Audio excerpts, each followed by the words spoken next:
Here's what we can tell you right now. It happened in the Squirrel Hill neighborhood. That is a largely Jewish community, and it happened at the Tree of Life Synagogue. It is the largest conservative congregation in that area. It was actually formed more than 150 years ago, and in 2010, two Pittsburgh congregations merged to form the Tree of Life congregation. So this is a huge congregation. It happened during the 9:45 a.m. Shabbat. It is the most attended service of the entire week. We also know that from local media reports, up to 12 people were shot.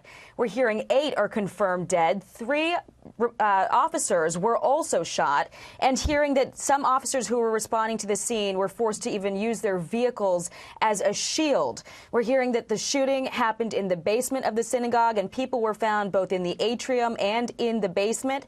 We heard from the former president of the synagogue that in the past, security had been an issue for them, and they were working with the Department of Homeland Security to try to find ways to secure exits and entrances. So there was a huge police response in that neighborhood while authorities were trying to ascertain whether or not there was only one gunman or if someone may have made it outside of the building. Heard just a little while ago that the shooting is now considered to be over, that the suspect surrendered, but it was a very chaotic time. We do have a soundbite that we got just a little while ago. It's their last report from police on the scene. This was within the last 20 minutes. Let's take a listen to that. So at this time, the suspect in the shooting is in custody. We have multiple casualties inside the synagogue.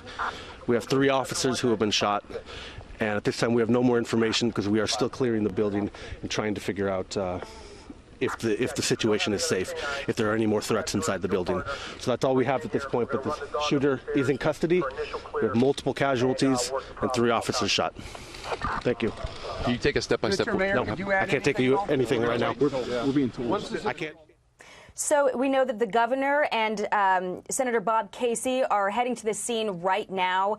They were rushing to that area. We also heard from the president a little while ago. There's a tweet from him. It says, quote, "Watching the events unfolding in Pittsburgh, Pennsylvania, law enforcement on the scene. People in Squirrel Hill should remain sheltered. Looks like multiple fatalities. Be aware of active shooter. God bless all." We know that since the president tweeted that the active shooter was taken into custody. So we're still waiting to learn more about the motive behind this. Of course, no identity has been reported yet for that shooter, no motive, but we do know that it is the largest conservative majority synagogue in the Squirrel Hill neighborhood and has hundreds of members. So we'll be waiting on additional updates from police on the scene there.